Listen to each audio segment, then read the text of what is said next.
샬롬. 오늘은 하나님의 심판 속에 숨겨진 은혜에 대해 나누려 합니다.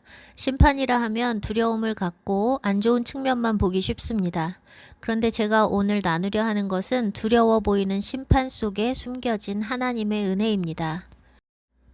잠깐 기도하겠습니다. 하나님, 당신의 선물과 축복만이 사랑이 아니라 심판도 사랑이라는 것을 나누려 합니다.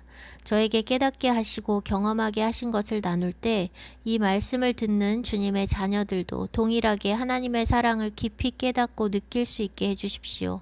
또한 말씀을 듣는 중에 주님께서 각 사람에게 필요한 것들을 조명해 주시고 깨닫게 하셔서 회개할 것 회개하고 결단할 것은 결단하는 시간이 되게 해주십시오. 예수와의 이름으로 기도합니다. 아멘. 심판과 구원은 동전의 양면과 같습니다. 구원이 있으면 심판도 있고 심판이 있으면 구원도 있습니다. 구원에 대한 이야기를 먼저 하겠습니다. 구원은 홍수 심판이나 마지막 때의 심판에서 구원을 받는 것처럼 엄청난 심판 때만 해당되는 것이 아닙니다. 병치유를 받는 것도 구원이고 귀신에게서 노연하는 것도 구원이며 적들의 침입이나 압제에서 노연하는 것도 구원이고 또한 정신적인 고통에서 노연하는 것도 구원입니다. 우리 삶에서 구원이 절실한 고통스러운 상황들 자체가 저주이고 심판이기 때문에 우리가 땅에 사는 동안 계속해서 구원이 필요합니다. 선악과 먹은 아담의 후손인 죄인들이 모여 사는 이 땅에서 우리는 남들의 죄와 나 자신의 죄로 인해 많은 고통과 시험과 저주에 직면하게 됩니다. 크고 작은 고통과 시험에서 우리가 무엇을 의지해서 벗어나느냐는 우리의 신앙과 직결됩니다. 구원받기 전에 애굽 백성이라면 자신이 만나는 모든 문제를 인본으로 해결합니다. 내가 능력이 없으면 나보다 강하거나 지식이 있거나 부유한 사람을 의지해서 해결합니다. 하나님이 없는 사람들에게는 자연스러운 것입니다. 그런데 구원받아 광야로 나온 사람들은 만나는 모든 문제들을 해결하는 방식이 이전과 달라져야 합니다. 이스라엘 백성들이 살던 애굽과 출애굽 후 광야의 환경은 완전히 달랐습니다. 그들이 걸었던 실제 광야는 물도 음식도 없는 곳이었으니 삶의 방식이 달라져야 한다는 것을 깨달을 수밖에 없었습니다. 그런데 우리가 구원받아 들어서는 광야는 이스라엘 백성이 걸었던 실제 광야가 아니라 영적인 광야입니다. 우리가 사는 환경은 구원받기 전과 구원받은 후가 동일합니다. 그래서 광야가 무슨 의미인지 깨닫지 못하는 경우가 많습니다. 이스라엘 백성이 출애굽한 것과 같이 우리 몸이 물리적으로 광야로 이동하게 된다면 보이는 게 아무것도 없으니 하나님을 의지할 수밖에 없는 환경이고 하나님을 의지하기 쉬울 것입니다. 그럼에도 불구하고 그들은 말씀을 믿지 않고 불순종해서 대부분 광야에서 멸망당하고 구원을 완성하지 못했습니다. 하나님만 의지할 수밖에 없는 진짜 광야를 걸었던 그들이 구원을 이루는 데 실패했다면 진짜 광야가 아니라 먹을 것, 마실 것, 입을 것이 여전히 눈에 보이는 환경 속에서 영적인 광야를 걸어야 하는 모든 그리스도인들이 광야의 목적에 부합하게 살아내는 것은 얼마나 어려울까요? 유혹이 그대로 있고 누리던 것을 다 누릴 수 있는 환경 속에서 갑자기 다른 방식으로 살아가기란 쉽지 않습니다. 그러나 우리가 구원받은 후에 삶의 환경이 달라지지 않더라도 우리의 삶의 양식은 완전히 달라져야 합니다. 이스라엘이 걸었던 광야가 집도 음식도 없었던 것처럼 우리도 하나님의 공급하심이 없이는 아무것도 없다는 것을 인식하고 기억해야 하는 것이 광야입니다. 내 힘이나 다른 사람을 의지해서 행하는 인본적인 애굽의 삶이 아니라 오직 말씀에 의지해서 모든 문제를 해결해 나가는 것이 광야의 삶입니다. 애굽에서는 먹고 사는 것이 삶이었고 먹고 사는 것이 목적이 되는 선택을 했다면 광야에서는 먹고 사는 문제를 주님께 맡기고 주님의 말씀대로 하루하루를 살아야 합니다. 구원받은 후 삶의 환경이 똑같다 해도 내 주인이 바뀌었고 내 법이 바뀌었고 내 삶의 목적이 바뀌었다면 똑같은 방식으로 살아간다는 것은 이치에 맞지 않습니다. 광야에서는 내일도 오늘처럼 여기 머물지 내일은 텐트를 접고 이동할지 아무것도 모릅니다.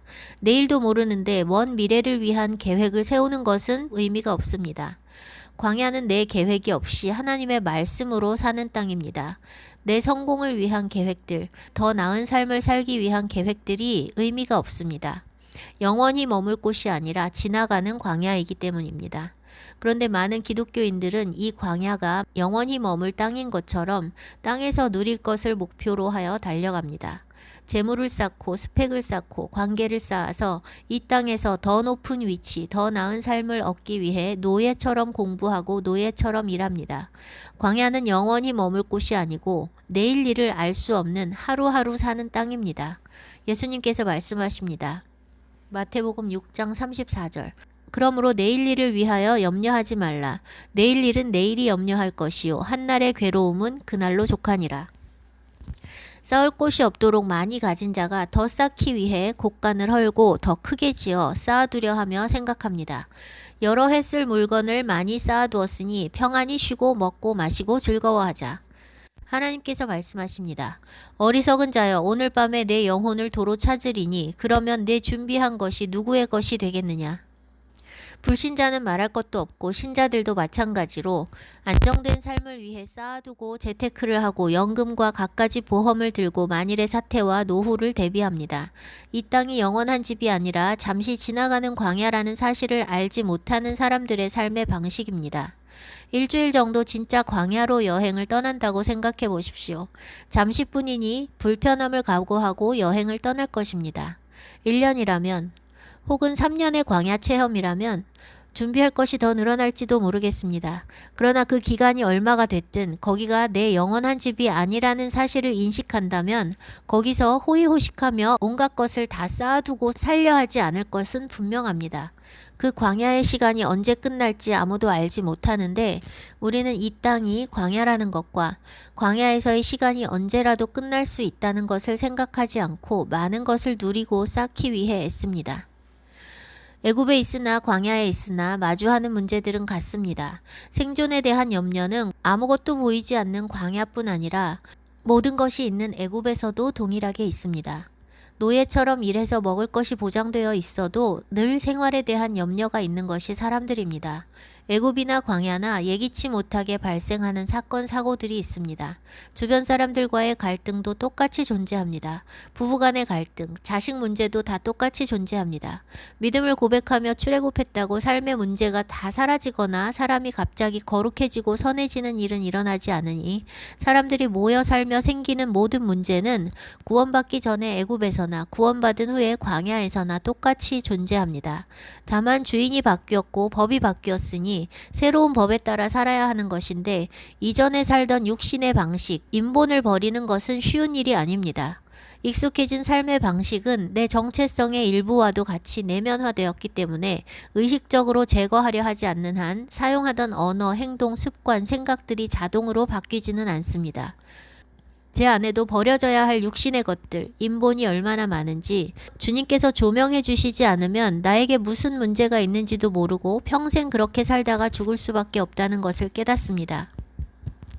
매일 경험하게 되는 일, 사건, 사람, 상황들은 내가 구원받기 전 애굽의 종으로서 취하던 방식으로 행하느냐, 말씀을 의지하여 행하느냐의 시험대입니다. 애굽의 방식은 어떤 것일까요? 육신의 소욕대로 행하고 육신이 원하는 대로 사는 것입니다.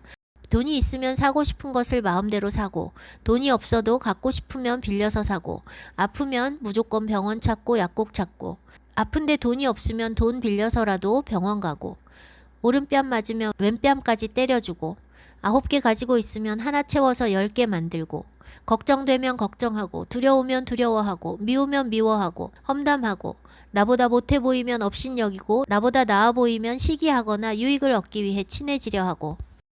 솔로몬은 자기 눈이 원하는 것을 금하지 않고 자기 마음이 원하는 것을 막지 않았다고 말합니다. 그것이 육신의 삶, 애굽에 속한 자의 삶입니다. 솔로몬이 하나님을 알았으나 다시 애굽의 삶으로 돌아간 것처럼 많은 기독교인들이 하나님을 믿는다고 하면서 여전히 애굽의 삶을 살아갑니다. 앞서 언급한 모든 상황들은 일상적으로 경험하는 일들인데 광야에 나온 사람이라면 다른 방식으로 해결해야 합니다. 돈이 있어도 사고 싶은 것을 다 사지 않고 공급해 주시는 한도 내에서 빚지지 않고 재정을 사용하며 아프면 기도하고 약사와 의사가 아니라 하나님을 의지하고 오른뺨 맞으면 다른 뺨도 돌려대고 9개 가지고 있으면 8개 나눠주고 걱정되면 말씀 붙잡아 걱정 내려놓고 두려워도 말씀 붙잡고 두려움을 내려놓고 미우면 말씀 붙잡고 사랑하고 입으로 범죄하지 않고 연약한 자를 돌보고 나보다 낮게 여기는 것이 광야를 걷는 백성들이 취해야 할 방식입니다. 쉽지 않습니다. 자동으로 나오는 육의 반응과 인본을 제하고 삶의 순간순간마다 말씀을 따라 행하는 것은 매우 고된 일이고 방심하면 바로 넘어집니다. 죄된 육신이 시퍼렇게 살아있는데 육을 죽이려 하니 고통스럽습니다. 그러나 그렇게 말씀으로 육신을 죽이는 과정 속에서 하나님의 구원을 경험하게 됩니다. 우리의 믿음이 하나님을 일하시게 하니 말씀을 믿음으로 육신을 쳐서 복종시키면 우리가 할 수 없었던 것을 행하게 하시고 우리가 해결할 수 없는 문제를 하나님께서 해결하십니다. 병이 낫고 걱정, 두려움, 미움에서 해방되고 먹을 것, 입을 것과 필요한 것들이 공급되는 것이 구원입니다. 그렇게 광야에서 하루하루 살며 하나님의 일하심과 구원을 경험하는 것이 구원을 이루어가는 과정입니다. 많은 기독교인들이 믿고 있는 것과 달리 구원은 순간적인 사건이 아니라 점진적인 과정이고 구원이 하나님께만 달린 것이 아니라 우리의 반응에 달려있기 때문에 한 번 구원은 영원한 구원이라는 것은 성립되지 않습니다. 전적인 은혜로 시작되지만 우리가 육을 죽이고 씨름하는 과정을 통해 이루어가는 긴 여정입니다. 구원이 한순간의 큰 사건이 아니라 점진적인 과정이고 그 긴 여정 안에 하나님의 구원의 일하심이 계속해서 나타나는 것과 마찬가지로 심판도 일회성의 큰 사건이 아닙니다. 일반적으로 심판이라 하면 멸망하고 죽는 큰 심판을 떠올리게 되는데 그것은 개인이든 집단이든 하나님께서 주시는 기회의 시간을 끝내고 행하시는 마지막 심판입니다. 심판은 히브리어로 미슈파트입니다. 미슈파트는 심판뿐 아니라 정의, 재판, 신원, 법도, 공평 등을 의미합니다. 한글 성경에 주로 정의, 공평, 법도, 재판 등으로 자주 번역되는 것이 미슈파트입니다. 만일 하나님의 미슈파트가 노아와 롯의 때의 심판처럼 완전히 멸하는 것으로만 나타난다면 돌이킬 기회를 얻지 못하고 갑작스럽게 멸망을 당하게 되는데 그것은 하나님의 정의와 공의에 맞지 않습니다. 하나님은 최후의 심판을 당하지 않도록 크고 작은 심판들, 즉 정의를 행하셔서 돌이킬 기회를 주십니다.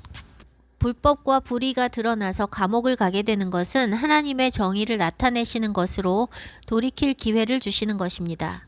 사고를 당하거나 병이 생기는 등 일상의 삶이 유지될 수 없게 하는 여러 종류의 사건들도 돌이킬 기회를 주시기 위한 심판입니다. 다시는 기회가 주어지지 않는 최종 심판, 멸망되는 심판은 갑작스럽게 예고나 징조도 없이 임하는 것이 아니며 그 전에 분명히 심판의 메시지도 있고 경고가 되는 작은 심판들이 있습니다. 하나님의 미슈파트는 책망, 징계, 재앙, 저주로 표현될 수 있고 여러 가지 모양으로 나타납니다. 레위기 26장과 신명기 28장에는 순종하는 백성에게 임하는 축복과 불순종하는 백성들에게 임하는 저주가 기록되어 있습니다. 그것들은 최후에 일회성으로 나타나고 끝나는 것이 아니라 살아가는 동안 반복적으로 나타날 수 있습니다. 순종하다가 불순종하면 축복이 사라지고 심판이 임하고 불순종하다가 순종하면 다시 축복을 주시는 것입니다. 그것은 순종했다고 영원히 복받는 것도 아니고 범죄했다고 영원히 심판받는 것이 아니라는 것을 의미합니다. 레위기에서는 너희가 이렇게 저주를 받아도 청종하지 않고 내게 대항한다면 내가 7배나 더 징벌한다는 말씀이 반복됩니다. 7배나 더 치신다는 것은 두려운 말씀인 것은 분명합니다. 그런데 그렇게 무섭게 벌하시는 것 이면에 있는 하나님의 목적을 보아야 합니다. 재앙을 내리시는 목적은 그들을 싫어서 버리시는 것이 아니라 그들로 하여금 돌이켜 살게 하시기 위함입니다. 버리셨다면 그냥 냅두시거나 멸망시키시면 간단한데 재앙을 내리시는 것은 돌이키도록 부르시는 것이며 그래도 안 돌이키면 재앙을 7배나 더 하시겠다고 하시는 것은 그렇게 해서라도 돌이키게 하시기 위함인 것입니다. 신명기 6장 5절에서 6절 너는 사람이 그 아들을 징계함 같이 내 하나님 여호와께서 너를 징계하시는 줄 마음에 생각하고 내 하나님 여호와의 명령을 지켜 그의 길을 따라가며 그를 경외할지니라.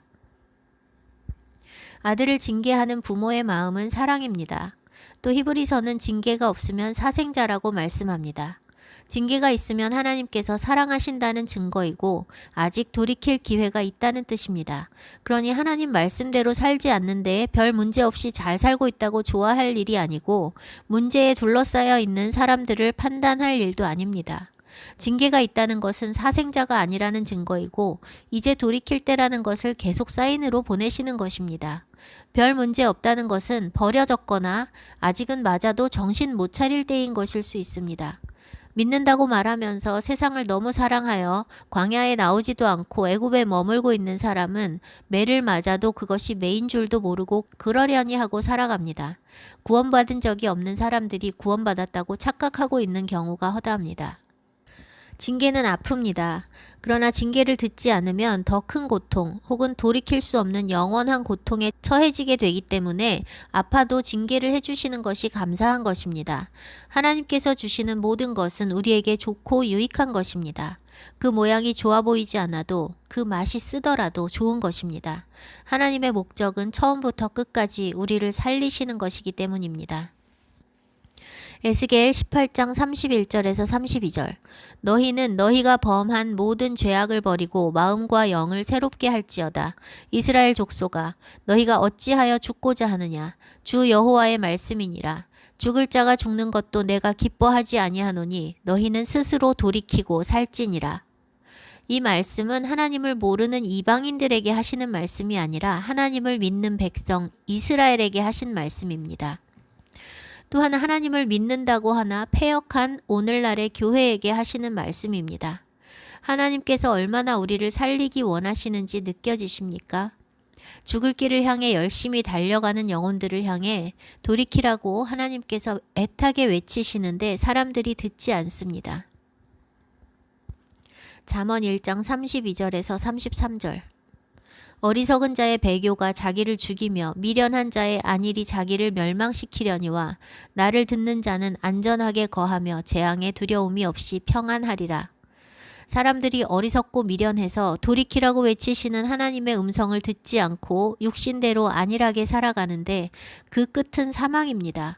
욕심이 잉태하면 죄를 낳고 죄가 장성하면 사망을 낳습니다. 죄의 삭은 사망입니다. 사람이 범죄하는 것은 그것이 죄인 줄 모르거나 대가를 몰라서가 아닙니다. 알아도 스스로 선택하는 것입니다. 아담이 선악을 알게 하는 나무의 열매를 먹은 것은 먹으면 죽는 줄 몰라서 먹은 게 아닙니다. 하나님은 분명하게 말씀해 주셨습니다. 창세기 2장 17절 선악을 알게 하는 나무의 열매는 먹지 말라. 내가 먹는 날에는 반드시 죽으리라. 먹으면 죽는다고 미리 경고하셨는데도 먹었기 때문에 그날로 온 인류가 영원한 사망의 심판 아래 놓이게 되었습니다. 이스라엘 백성에게 주신 율법에는 순종의 축복과 불순종의 저주가 구구절절히 기록되어 있습니다. 그럼에도 불구하고 그들은 순종의 축복이 아니라 불순종의 저주를 받는 길로 갔습니다. 신명기 30장 19절에서 20절 내가 오늘 하늘과 땅을 불러 너희에게 증거를 삼노라. 내가 생명과 사망과 복과 저주를 내 앞에 두었은즉 너와 내 자손이 살기 위하여 생명을 택하고 내 하나님 여호와를 사랑하고 그의 말씀을 청종하며 또 그를 의지하라. 그는 내 생명이시요 내 장수이시니 여호와께서 내 조상 아브라함과 이삭과 야곱에게 주리라고 맹세하신 땅에 내가 거주하리라. 하나님을 사랑하고 그분의 말씀을 들으면 생명과 복을 얻는 것이고 불순종하면 사망과 저주를 받게 되는 것입니다. 아브라함과 이삭과 야곱에게 주리라고 맹세하신 그 땅 가나안은 우리가 영원히 거할 하나님 나라의 예표입니다. 하나님을 사랑하고 순종할 때 그 땅에 들어가 살 수 있습니다. 그런데 율법을 받은 이스라엘은 조상 아담과 같이 생명과 복 대신에 사망과 저주의 길을 선택하여 심판을 받게 되었습니다. 이스라엘보다 먼저 첫사람 아담에게도 생명과 사망과 복과 저주의 길이 놓여 있었습니다. 하나님께서 동산 가운데에 생명나무와 선악을 알게 하는 나무를 두셨습니다. 다른 모든 열매는 먹어도 되는데 선악 지식의 나무만 금하셨고 그것을 먹는 날엔 반드시 죽는다고 하셨습니다. 선악 지식의 나무의 열매를 먹으면 왜 죽는 것인지, 왜 그것을 거기에 두셨는지에 대해서는 깊이 있게 다룰 생각이 있으니 오늘은 나누지 않고 간단히 나무의 본질에 대해서만 나누겠습니다. 생명나무는 지혜이며 장수하게 하고 그 잎은 만국을 치료하기 위한 것입니다. 이름 그대로 생명을 살리는 나무입니다. 그런데 선악지식의 나무는 그 이름과 본질이 일치하지 않습니다. 이름은 선악지식의 나무로 그럴듯합니다. 또 하와가 보니 먹음직도 하고 보암직도 하고 지혜롭게 할 만큼 탐스럽기도 했습니다. 그런데 하나님의 말씀에 따르면 그 나무의 본질은 사망입니다. 겉모습과 이름과는 완전히 다른 속성을 가지고 있는 나무입니다. 생명나무와 보기에 탐스럽고 그럴듯한 이름으로 포장된 사막나무를 동산 중앙에 두셔서 아담으로 하여금 생명과 사망과 복과 화를 스스로 선택할 수 있게 하셨습니다. 그런데 하와와 아담은 먹는 날에는 반드시 죽는다는 하나님의 말씀을 믿지 않고 뱀의 그럴듯한 속임수와 자기들이 보기에 좋은 것을 선택하여 결국 사망과 저주의 길에 들어섰습니다. 그들이 죽을 줄 몰라서 선택한 것이 아니고 하나님께서 분명하게 죽으리라고 말씀하셨던 것을 듣고도 선택한 것입니다. 그러니 하나님께서 말씀하신 사망 심판은 합당하고 하나님의 정의에 부합합니다. 경건한 셋과 셈의 계보에서 아브라함을 구별하시고 이삭과 야곱을 구별하셔서 그의 자손으로 세우신 백성 이스라엘도 동일하게 사망과 저주의 길을 선택했습니다. 오늘날 기독교인들도 마찬가지로 하나님께서 말씀하신 생명과 복의 길이 아니라 보기에 좋은 사망과 저주의 길을 선택하여 가고 있습니다. 생명을 주는 하나님의 말씀을 선택하는 것이 아니라 보기에 좋고 탐스럽지만 그 결과는 사망인 세상길, 넓은 길을 선택하여 걸어갑니다. 하나님께서 택하셔서 세우신 백성 이스라엘, 율법을 받은 이스라엘도 율법을 버려 망하게 되었는데 교회는 너무 안일하게 구원의 착각에 도취된 채 사망의 길로 가고 있습니다. 교회가 이스라엘을 대체했다고 믿는 오늘날 기독교의 대체 신학은 이스라엘에게 주신 언약의 축복만 취하고 있습니다. 단 것만 삼키고 쓴 것은 뱉는 것입니다. 언약의 당사자였던 이스라엘이 받은 축복을 받기 원한다면 그 언약대로 행해야 하는데 이스라엘의 죄를 똑같이 답습하면서 이스라엘의 축복만 취하고 그들이 범죄하여 듣게 됐던 심판의 메시지들은 왜 교회의 것으로 받아들이지 않을까요? 예수님과 함께 영광을 얻으려면 그분의 고난과 죽음도 우리 몸에 짊어져야 하는 것인데 십자가 지지 않고 믿음만 고백하면 구원 얻는다고 생각하는 것은 구원을 날로 먹으려는 것입니다. 교회의 범죄는 이스라엘의 범죄와 너무나 똑같습니다.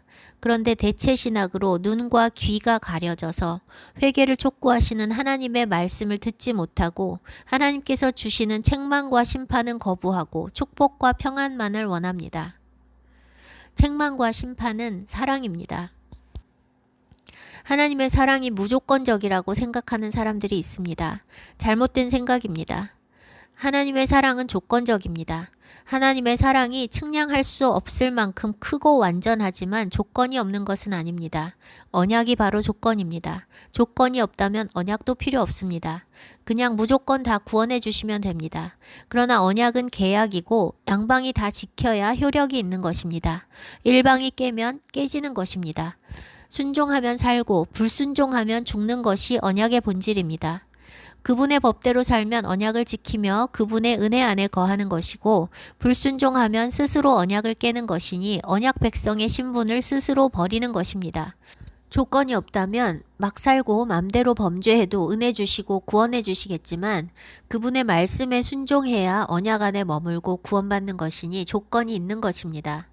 죄를 가진 채 거룩하시고 완전하신 하나님 앞에 설 자가 없으니 우리가 하나님과 영원히 거하기 위해 죄를 없애야 하는데 언약을 통해서 그 과정을 하나님께서 친히 이끌어 가시는 것입니다. 그런데 언약 밖의 죄인들 뿐 아니라 언약 백성이 된 자들도 길에서 벗어나고 하나님의 언약 밖으로 도망치고 있기 때문에 때려서라도 그들이 돌이켜 언약 안에 머물게 하시기 위해서 책망하시고 징계하시고 심판하시는 것입니다.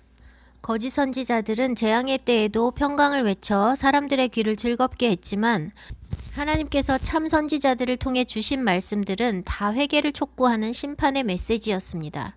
아담에게 미리 경고하셨고 이스라엘에게 미리 경고하셨음에도 불구하고 사망의 길을 택한 자들을 여전히 긍휼히 여기셔서 다시 기회를 주시기 위해 돌이킬 수 없는 심판이 오기 전에 돌이키라고 계속 외치신 것입니다. 하나님은 심판을 선포하셨어도 돌이키면 심판을 면해 주십니다. 아카디 악한 왕 아합과 므낫세도 겸비하면 바로 불쌍히 여기시고 은혜를 베푸셨고 선지자 요나를 통해 40일 후면 성이 무너지리라는 심판의 메시지를 듣고 회개한 니느웨에게 심판을 면해 주셨습니다. 죄악의 길, 사망의 길에서 돌이키지 않으면 영원한 형벌을 면할 수 없으니 그 전에 영원하지 않은 심판을 통해서 돌이키게 하시는 것이 하나님의 공의이고 사랑입니다. 하고 싶은 대로 하게 냅두는 것이 사랑이 아니라 때리고 쳐서라도 돌이키게 하는 것이 사랑입니다. 어떤 부모가 자식이 자살하는 것을 두고 보기만 하겠습니까? 철없는 어린 자녀들이 좋아하는 것은 그들에게 유익하지 않고 해가 되는 것이 많기 때문에 부모들이 허용하지 않고 불순종하면 따끔하게 혼냅니다. 자기가 잘못했어도 야단 맞는 것을 좋아하는 아이는 없습니다. 그런데 자식을 키워본 어른들도 하나님 앞에서 철없는 어린아이와 같은 반응을 합니다. 무엇이 좋은지 하나님께서 더 잘 아시는데 하나님께서 명령하신 것은 하지 않고 아이들처럼 몰래 자기가 하고 싶은 것을 합니다. 그리고 벌받거나 책망을 들으면 아이들처럼 입으로만 죄를 인정하거나 하나님께 삐집니다. 하나님께 벌받는 게 사랑인 줄 모르는 것입니다. 육신의 부모는 자기 욕심을 위해 아이들을 통제하며 키우는 경우도 많지만 하나님께서는 전적으로 우리에게 좋고 우리를 살리는 목적으로 일하십니다. 아무리 강조해도 과하지 않을 만큼 책망과 심판이 사랑이라는 것을 아는 것이 중요합니다. 그래야 무슨 일을 당해도 실족하지 않고 하나님께로 돌이킬 수 있습니다. 저는 매일 하나님께서 저의 잘못을 조명해 주시는 것이 너무 감사합니다.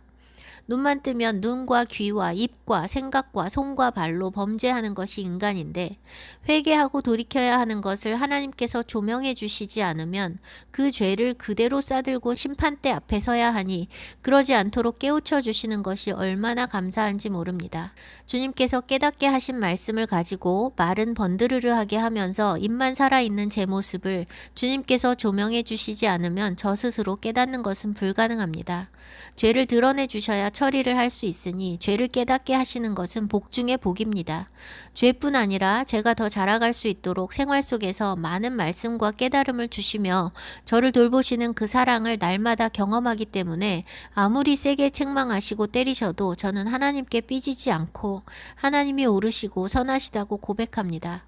저를 사생자 취급하지 않고 계속 자라가게 하시고 정결케 하시는 하나님께 너무 감사하고 저는 그런 하나님이 정말 좋습니다. 하나님을 깊이 만나지 못한 사람들은 안 좋은 일이 일어나거나 책망의 메시지를 받으면 하나님께서 자기를 미워하신다 생각하거나 버리셨다고 생각하기 쉽습니다.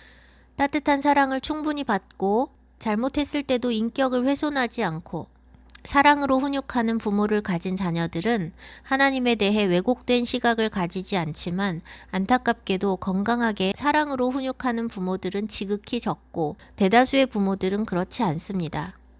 건강하지 못한 양육을 받은 자녀들이 하나님 아버지를 신뢰하는 것은 매우 어렵습니다.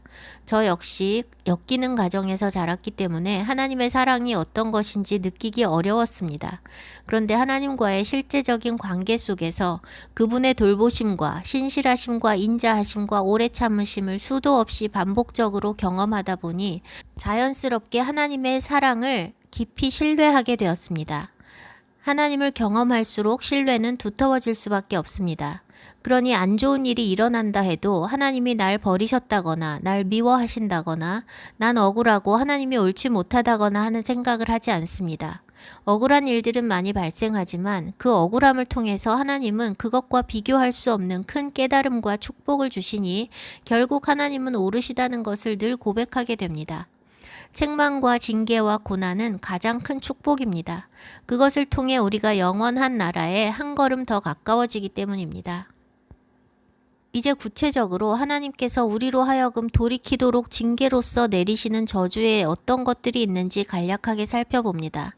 내용이 너무 길어서 다 읽지 않고 부분적으로 언급하고 약간의 부연 설명을 할 것인데 각자 레위기 26장과 신명기 28장을 꼼꼼히 읽고 묵상해 보시면 좋겠습니다.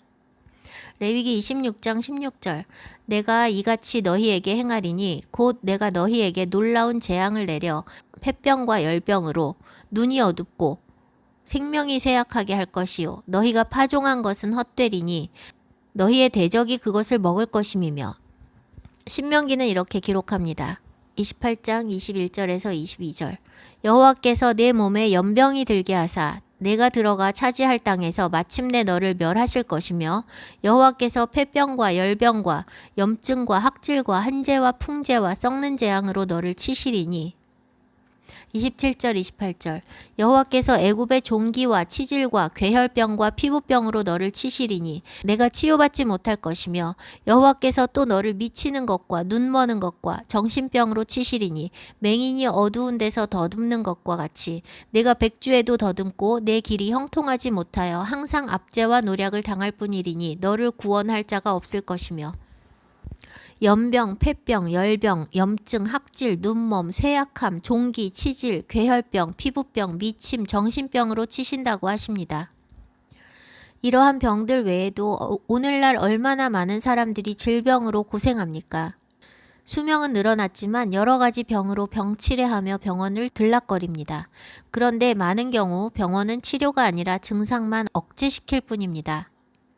이 말씀이 증거하는 것처럼 병이 불순종으로 인한 재앙, 저주라는 것을 믿으십니까?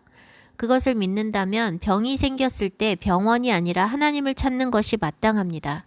모든 결과에는 원인이 있습니다. 원인을 찾아 제거하지 않고 증상만 없애는 것이 오늘날 병원의 진료이고 기독교인들이 취하는 인본적인 방법입니다. 예전엔 정신과 치료받는 것을 기피하고 숨겼지만 요즘은 정신과 치료받는 것에 대해 편안하게 말할 만큼 정말 많은 사람들이 공황장애와 같은 갖가지 정신질환을 앓고 있습니다. 정신과에서도 약으로 멍해지게 해서 증상을 억제할 뿐 치료를 하는 것이 아니기 때문에 평생 약을 먹는 수밖에 없고 당뇨나 고혈압, 갑상선 등 많은 병들이 평생 약을 복용해야 합니다. 그것 하나만 봐도 그것이 치료가 아니라는 것을 알 수 있는데 사람들은 주저없이 문제만 생기면 의사를 찾습니다. 여호와 라파, 완전한 치료자, 의사이신 하나님은 그 질병에서 완전히 구원하실 수 있는 분인데 증상만 억제시키는 병원 진료를 더 선호하는 것입니다. 병이 저주, 심판이라는 것도 하나님께서 구원자시라는 것도 믿지 않기 때문입니다. 또 기후를 주장하셔서 재앙을 내리시는 것을 볼 수 있습니다. 신명기 28장 23절 24절 내 머리 위에 하늘은 놋이 되고 내 아래의 땅은 철이 될 것이며 여호와께서 비 대신에 티끌과 모래를 내 땅에 내리시리니 그것들이 하늘에서 내 위에 내려 마침내 너를 멸하리라. 비 대신 티끌과 모래를 내리시는 것뿐만 아니라 가뭄과 홍수와 폭설과 지진, 태풍, 쓰나미 등 천재지변이 다 하나님께서 내리시는 재앙입니다. 그런데 오늘날 사람들은 이런 천재지변이 우리의 범죄로 인한 저주라고 생각하지 않습니다. 기독교인들조차도 천재지변이 하나님의 심판이라고 생각하지 않는 경우를 많이 보게 됩니다. 성경에 기록된 대로 그런 재앙들이 천지와 그 안에 모든 것을 말씀으로 지으시고 다스리시는 하나님께서 내리시는 재앙이라는 것을 믿는다면 그 원인이 범죄라는 것도 믿어야 합니다. 그런데 세상은 재앙에 대한 인본적인 대책들을 세우기에 바쁘고 교회 역시도 그런 인본주의에 빠져 있습니다. 이사야 9장 10절 벽돌이 무너졌으나 우리는 다듬은 돌로 쌓고 뽕나무들이 찍혔으나 우리는 백향목으로 그것을 대신하리라 하는도다. 재앙에 대비하는 인본적인 대책들로는 재앙을 막을 수 없으며 더 큰 재앙을 부르게 됩니다. 회개하고 돌이키는 것만이 근본적인 해결책입니다. 압제와 노략을 당하고 적을 섬기게 되고 철멍에를 매게 되고 포위를 당하고 성읍이 무너지는 저주도 범죄로 인한 저주라고 말씀하십니다. 북한과 중국으로부터의 도발과 위협도 우리의 범죄로 인한 저주이며 한국의 부패한 정권과 정치인들에 의한 압제와 노략과 유린을 5년간 겪은 것도 범죄로 인한 심판입니다. 그런 모든 저주가 우리의 범죄로 인한 것임을 믿는다면 모든 저주의 고통을 돌이키라는 사인으로 받아 하나님을 찾고 찾으며 그분께로 돌이켜야 합니다. 살 길은 오직 회개하고 그분의 말씀을 청종하는 삶으로 돌이키는 것입니다. 하나님께서 개개인에게 내리시는 재앙이나 교회, 지역, 나라에게 집단적으로 내리시는 재앙이나 모두 돌이키라는 사인입니다. 재앙은 우리를 돌이키기 위한 목적이기 때문에 고통이 따르지만 작고 일시적인 고통을 통해 하나님을 찾고 하나님께로 돌이키면 생명을 얻게 되기 때문에 그 고통은 저주가 아니라 축복입니다. 겉으로는 저주처럼 보이는 재앙들이지만 그것을 통해 돌이킨다면 전화위복이 되는 것이고 그 재앙들로도 돌이키지 않는다면 더 큰 재앙으로 이어지고 결국 영원한 심판으로 가게 됩니다. 돌이킬 기회가 있을 때 우리에게 고통을 주는 모든 상황을 통해 회개하고 주께 돌이켜야 합니다.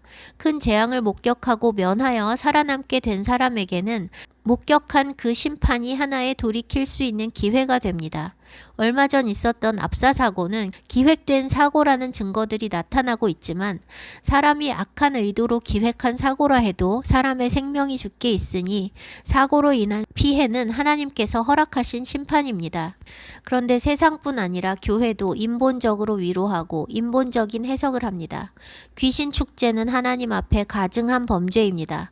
이 땅에서 그런 할로윈 귀신 축제와 동성애 축제가 계속적으로 일어나고 불법과 사기와 부정부패가 정치, 경제, 문화, 교육, 의료, 군, 종교 등 모든 영역에 만연하니 하나님의 심판이 임할 수밖에 없습니다. 부패하고 악한 지난 정권과 다르게 새 정권은 새롭게 개혁하고 있는 움직임이 있지만 망가진 나라가 회복되는 것은 인본적인 개혁에 있는 것이 아니라 근본적인 원인인 죄악을 하나님 앞에서 회개하고 돌이키는 영적인 개혁에 달려 있습니다.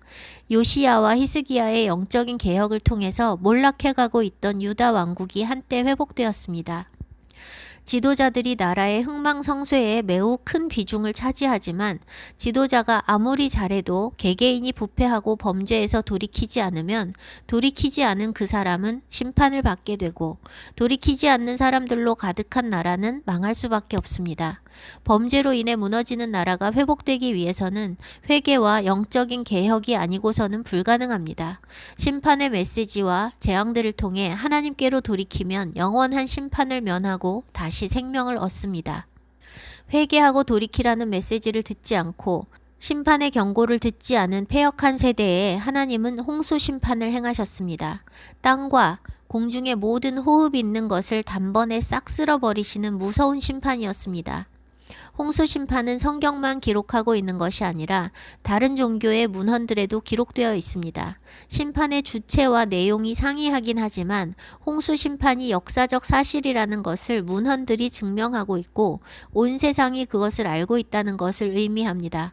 그런데 홍수 심판이 있은 지 이미 수천 년이 지났으니 심판에 대한 두려움이나 하나님을 향한 경외는 사라진 지 오래입니다. 성경을 믿는 사람들조차도 하나님께서 심판하시고 구원도 하시는 하나님이시라는 사실에 대해서 별다른 생각이나 경외감을 갖지 않고 살아가는 것이 안타깝습니다. 하나님께서는 홍수 심판 이후로 다시 그런 심판을 하지 않으시겠다고 말씀하셨습니다. 창세기 8장 21절에서 22절 여호와께서 그 향기를 받으시고 그 중심에 이르시되 내가 다시는 사람으로 말미암아 땅을 저주하지 아니하리니 이는 사람의 마음이 계획하는 바가 어려서부터 악함이라.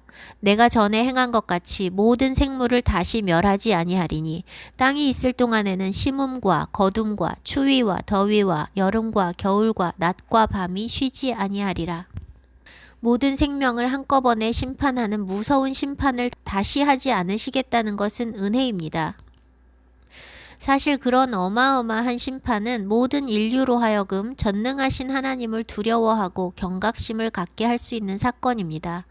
인류가 다 죽고 남은 것은 의인 노아 가족뿐이지만 노아의 후손들은 전 인류가 멸망하는 그 두려운 홍수 심판을 기억하며 하나님을 경외하는 삶을 살았어야 마땅할 것 같은데, 아기는 다 죽고 살아남은 의인 노아의 가족 8명으로부터 새로 시작된 인류가 또 급속도로 범죄하여 하나님을 대적하고 바벨탑을 쌓는 것을 봅니다.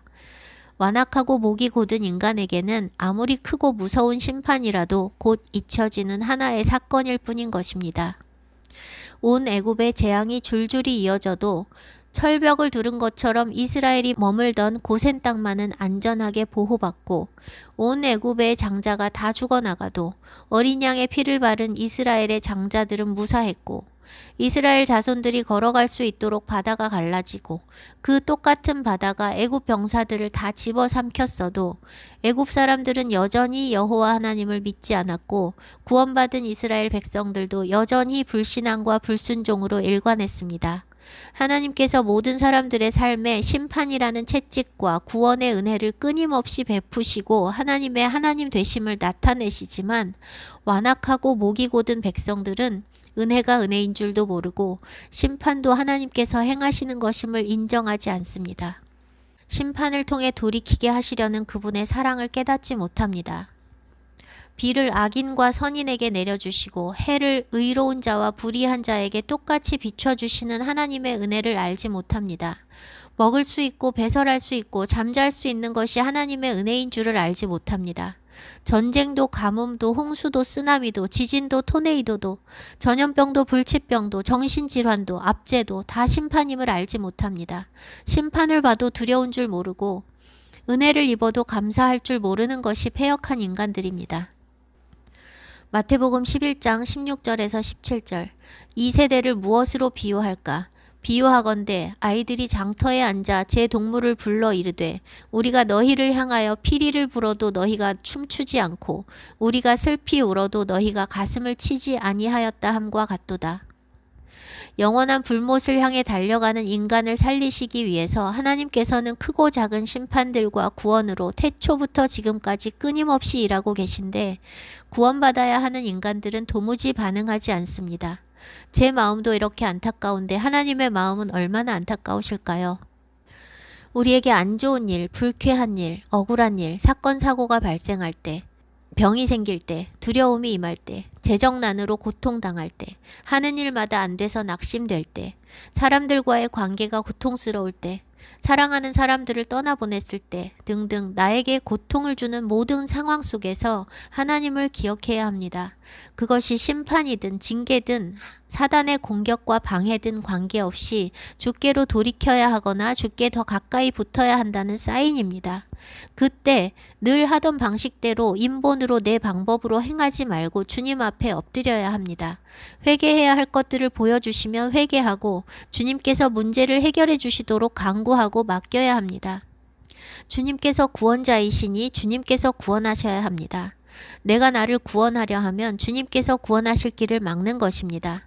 절박하지 않은 평탄한 때에도 주님만 바라보고 주님 말씀 따라 행하면 복된 삶이겠지만 우리 삶이 늘 평탄할 수는 없습니다. 절박한 상황이 되는 것을 두려워하지 마십시오.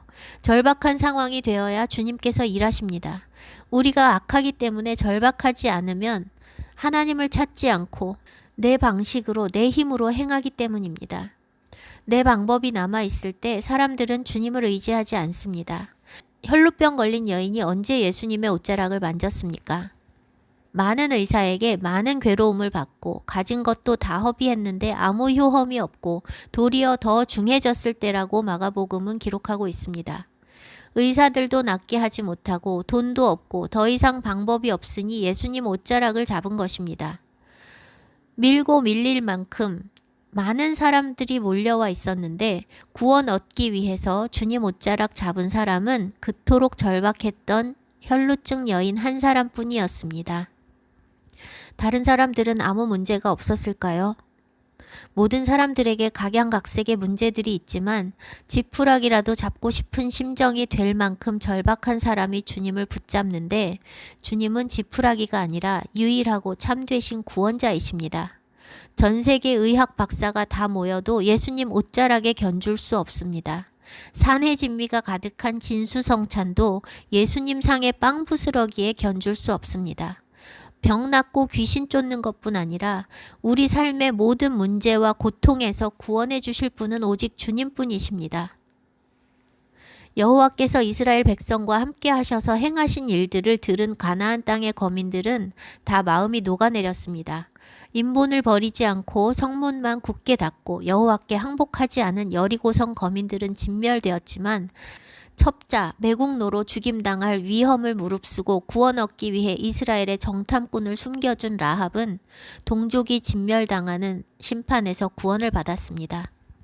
헷사람, 아모리 사람, 가나안 사람, 브리스 사람, 히위 사람, 여부스 사람의 왕들은 이스라엘과 싸우려고 준비했지만 기브온 족속은 여호와께 붙어야 산다는 것을 깨닫고 속임수를 써서 살아남습니다. 더 큰 믿음이 있었다면 속임수 쓰지 않아도 하나님께서 긍휼히 여기셔서 살게 하셨을 것이지만 속임수를 썼을지언정 여호와께 속하고자 한 그 중심을 보신 하나님은 그들을 살려주셨습니다. 위기의 상황에서 내 힘으로 버티느냐, 하나님께 붙느냐에 따라 운명이 완전히 달라지는 이야기는 성경 안에 가득합니다. 심판과 구원은 항상 함께합니다. 구원하시기 위해 심판하시는 것입니다. 구원하시기 위해 경고하실 때 회개하고 돌이키면 심판이 취소되고 말씀으로 경고하시고 작은 심판들로서 경고하셔도 돌이키지 않으면 큰 심판을 작정하시고 행하시지만 그 마지막 심판 직전에라도 여호와 하나님께만 붙으면 구원받는 것입니다. 우리 삶에는 항상 해결해야 할 산이 존재합니다. 불치병이나 불의의 사고나 파산 같은 큰 사건은 사람을 절박하게 하지만 그렇게 큰 문제가 아니라도 하나님의 구원을 필요로 하는 크고 작은 문제들이 허다합니다. 절박한 상황이 되지 않아도 작은 문제들로부터 하나님을 의지하는 훈련을 하면 큰 산이 나타나도 당황하지 않습니다.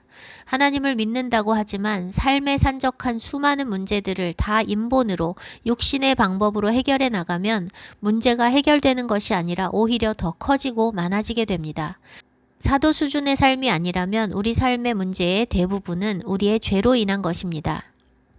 그런데 죄로 인해 발생한 문제를 통해 하나님께로 돌이키지 않고 인본으로 해결하면 육체의 병과 정신의 병이 더 깊어지고 여러 가지 문제들이 계속해서 발생하는 것은 자연스러운 결과이고 하나님께서는 돌이키게 하시기 위해 더 강한 징계와 심판을 허락하시는 것입니다. 부러지기 전에 엎드리는 것이 지혜입니다.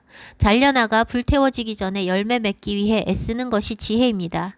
삶에 있는 모든 상황과 사건들을 하나님의 사인으로 받아들이고 돌아보고 회개하며 말씀대로 살고자 할 때 하나님은 우리를 정결케 하시기 위해 계속해서 메시지를 주십니다.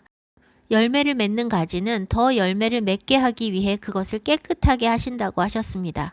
열매 맺을 의지가 없는 가지는 제거되지만 열매를 맺고자 하는 가지는 더 풍성하게 열매 맺도록 하나님께서 계속 사인을 보내시고 깨달음을 주셔서 정결케 되는 것입니다. 그러니 무엇보다도 사모할 것은 교훈과 책망과 바르게 함과 의로 교육하기에 유익한 하나님의 말씀입니다. 하나님의 사람으로 온전하게 하며 모든 선한 일을 행할 능력을 갖추게 하는 것이 하나님의 말씀이라고 바울은 증거하고 있습니다. 하나님을 경외함으로 기록된 말씀을 그대로 믿고 그대로 행하려 애쓰면 삶의 모든 상황을 통해서도 말씀을 주셔서 더 정결해지고 더 거룩해지도록 이끌어 가십니다. 듣고자 하는 사람이 더 듣게 되고 배우고자 하는 사람이 더 배우게 되고 깨끗해지고자 하는 사람이 더 깨끗해집니다. 우리가 구원을 이루는 과정은 옷을 빠는 과정입니다.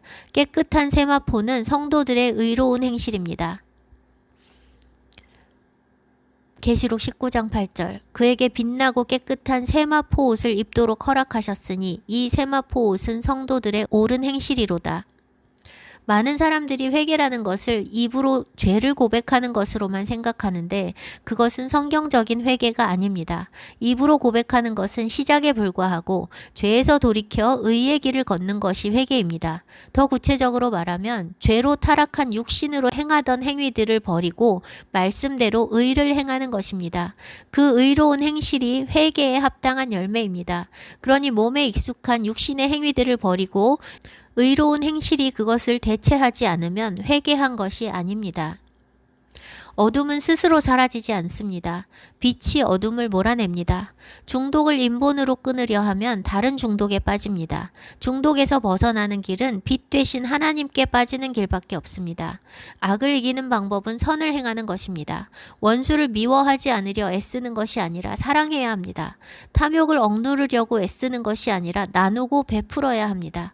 속지 않고 미혹되지 않으려고 애쓰는 것이 아니라 진리를 꽉 붙잡아야 합니다. 이런 것이 참된 회개이고 옷을 빠는 것입니다. 몸에 배어있는 죄악된 행동 양식들을 안 하기 위해 애쓰는 것은 육으로 의를 이루고 육으로 구원을 얻으려는 것입니다. 육으로는 결코 구원을 이룰 수 없습니다. 그래서 예수와께서 돌아가시고 성령을 보내주신 것입니다. 내가 노력해서 중독을 끊고 미워하지 않고 탐욕을 억제할 수 있다면 예수와께서 돌아가실 필요가 없었습니다. 우리의 변화는 육신으로 가능한 것이 아니라 오직 말씀의 나를 굴복시킬 때 가능한 것입니다. 내가 할 수 없다 생각해서 도전할 엄두도 못 내는 것은 진리를 알지 못하기 때문입니다. 나는 할 수 없는 것이 맞습니다. 그러니 말씀을 의지해서 하는 것입니다. 말씀을 의지하여 결단하고 눈 딱 감고 복종할 때 주님께서 내 안에서 행하시는 것이지 내 육의 노력으로는 결코 의를 이룰 수 없습니다. 기록된 말씀에 순종하고 하나님께서 내 삶의 상황들을 통해 주시는 말씀에 순종하며 옷을 빨 때 우리의 새까맣던 옷이 조금씩 깨끗해져 갑니다. 우리가 예수 그리스도를 믿음으로써 의롭다 칭함을 받는 구원의 출발점에서 우리가 입은 옷은 새까맣습니다. 진짜 의로워서 의롭다 하신 것이 아니라 앞으로 의로워질 길을 예수와께서 열어 놓으셨기 때문에 그것을 믿음으로 주님께 붙은 그 사실 하나로 의롭다 칭하신 것입니다. 그러니 믿음을 고백했다면 주님 부르시는 날까지 우리의 새까만 옷을 빨기 위해 열심을 내야 합니다. 광야의 여정은 옷을 빠는 여정입니다. 사형 선고 받은 육신을 계속해서 죽여나가며 의의 행실로 죄된 행실을 대체해 나가야 하는 것입니다. 그러니 무엇보다도 사모해야 할 것이 나를 정결케 할 교훈과 책망의 말씀이 아니겠습니까? 일어나는 모든 사건과 상황들 속에서 주님의 뜻을 여쭤보십시오. 아주 사소한 일들도 왜 그런 일이 일어났을까 주님께 여쭤보면 말씀해 주시는 것들이 있습니다. 고난과 징계와 심판에 숨겨진 하나님의 사랑을 신뢰하십시오. 매일 일상 속에서 보는 것, 듣는 것, 겪는 것들을 통해서 하나님께서 주시는 메시지를 받기 위해 귀 기울이십시오. 우리가 겪는 어떤 것도 우연은 없습니다. 모든 것 안에 하나님의 뜻이 있습니다. 마태복음 10장 29절에서 31절. 참새 2마리가 한 아사리온에 팔리지 않느냐. 그러나 너희 아버지께서 허락하지 아니하시면 그 하나도 땅에 떨어지지 아니하리라. 너희에게는 머리털까지 다 세신 바 되었나니 두려워하지 말라. 너희는 많은 참새보다 귀하니라. 하나님께서는 태초부터 지금까지 우리를 돌이켜 살게 하시기 위해서 일하시고 계십니다. 그분께서 우리에게 허락하시는 매일의 사건과 상황들을 통해 우리에게 무엇을 말씀하시고자 하시는지 귀 기울이십시오. 그리고 그것을 통해 주님께로 돌이키고 더 가까이 가고 더 정결케 되시기를 축복합니다. 기도하겠습니다. 하나님, 말씀으로 조명해 주셔서 감사합니다. 저와 이 말씀을 듣고 믿음으로 반응한 모든 사람에게 이후로 더욱 주님의 음성에 민감해지게 하셔서 모든 상황 속에서 주의 뜻을 발견할 수 있게 해주십시오.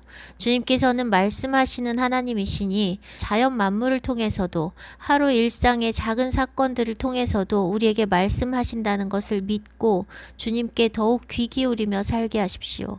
세상에 속한 사람들은 보이는 것만 보지만 하나님께 속한 우리는 보이는 모든 것 이면에 계신 하나님을 볼 수 있게 하시고 하나님의 뜻을 알기 위해 힘쓰게 하십시오. 하나님의 책망과 심판을 기뻐하며 겸손히 받아들여 더욱 주님 앞에 정결케 되도록 이끌어 주십시오. 존귀하신 예수와의 이름으로 기도합니다. 아멘.